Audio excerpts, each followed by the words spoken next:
with Steve is something that can be in every community, in every part of the country.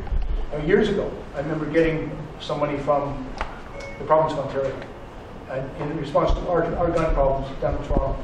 And I took some of that money and I put 50 uniform officers into high schools. We didn't have any in the high schools at the time. I went to the school board and I said, can I put some police officers in here? And they said, well, what do you want them in there for? And I said, I don't want them to be hall monitors. I don't even want them to enforce the law. I want every kid in those schools to know and trust one police officer. And through that one police officer, their siblings and their parents will get to know us as well.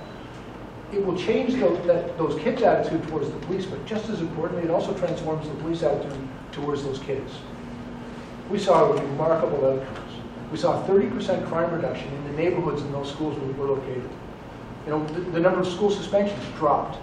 And the relationships that those police officers built with those kids last for a generation. And so that was only possible because someone gave me the resources to do that work, because it isn't necessarily seen as a core activity. And so I believe very much in those things, sir. I think it very much echoes everything that you say is valuable. I'm in complete agreement that when there is a good relationship between the public safety officials and the community, I would also tell you that I can always tell when I'm in a good neighborhood. Because if a kid falls off a bike, people come out of 3 different houses to help that kid. You know, somebody's car breaks down, they put the hood up, people come out of different houses to come over and help. They usually can't help because they don't know what they're doing, but at least they come out to help. And you see a neighborhood like that where people are looking out for each other, it doesn't need an awful lot of police resources. Community's got it. And so let us support community. I have another question, and just to pick up on what the minister just said, this concept and this idea about investing in communities and investing in people, you know, something that I'm really proud of, because I travel around riding and I talk to families and communities, and the economic well-being of families, having a little bit more affordability now. 9 out of 10 families are being helped now, and helping to reduce poverty through affordable housing, or creating circumstances where people are doing better today, also helps build community. So absolutely, the investments that are made for public safety is absolutely critical, but also the other work that the government is doing around creating jobs for Canadians, making real investments in our young people so that they have pathways, and being very deliberate about lifting people out of poverty. 800,000 people in the last 3.5 years. These go hand in hand. So they really are. We really are doing our work in a comprehensive approach that really does consider communities and Canadians. Ma'am, you're next. It may be a simple question, but I just don't understand. Why does anyone need a handgun in Toronto? They don't. Nobody needs one. So why do they have them? Well, there's about 1 million handguns legal in this country. People use them. You can't use them to hunt. You know, it's sport shooting. It's target practice. You know, we have some Olympic caliber sport shooters as well in this country, and I've met with them because I try to understand their sport. I actually carried a handgun for nearly 40 years. I don't like them. It ruins the cut of the suit.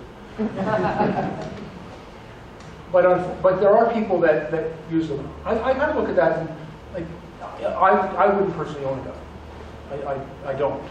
Although I carried one for a very long time as part of my work.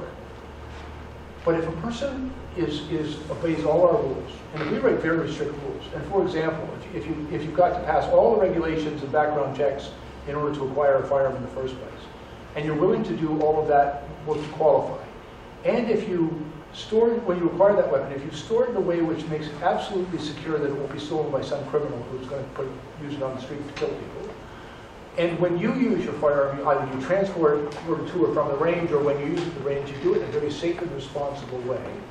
And when it comes time to dispose of that weapon, you want to sell it, you follow all of the rules and regulations. We have a very strict regime for handgun control in this country. I think it can be made better, particularly through storage regulations, but we have a pretty strict regime. And so I look at that and think, okay, if there are Canadians who are exceptionally law-abiding and responsible in how they do this, and they don't represent a risk to us or to themselves or to anyone else, as long as they're really careful with that weapon, then maybe that's an activity that, although it's not something I'd want to do, we could say, okay. Where I become very concerned is when some people are a little reckless. You know, I'll give you an example.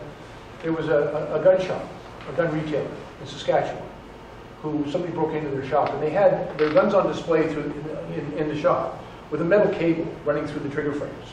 Somebody broke into the middle of the night, cut the cable, and walked out with 25 guns. And one of those guns, 3 months later, was used on the dance floor to kill 2 little girls and shoot 6 other people. That's the connection between storage and the murders. And you know, there's a bit of a long story about how that gun got from that theft onto the street, but ultimately it got onto the street. And so I think there are some circumstances where, and I understand completely, because I have lots of Canadians who say, just ban these things. There's no place for them in our society. And I'm very sympathetic. I will tell you, I'm very sympathetic to that concern, because those people care more about their children and they don't care about somebody's hobby, and they just want these things to go on from our society. But I also try, I think it's my job to be respectful and to listen to the concerns and the perspectives of people in other parts of the country, and to try to strike the appropriate balance in respect for their ability to obey all our laws and possess these guns, but also to take every step necessary and effective to make sure those guns don't end up in the hands of criminals. And so, like, coming from Toronto, I see no need to have those guns in Toronto. But then when I go to places like Red Deer or Whitehorse, or, you know, it's a big country, and you go into those communities and you listen to those people, they're saying, but we engage in this activity in a very responsible way. We obey all of the laws, and if you make more laws, we'll obey those too. But we want to engage in this activity safely in our own way. And so, one of the things, when the Prime Minister asked me to go and examine that issue, he said, go look at banning handguns, but do it in a way which is respectful of all communities.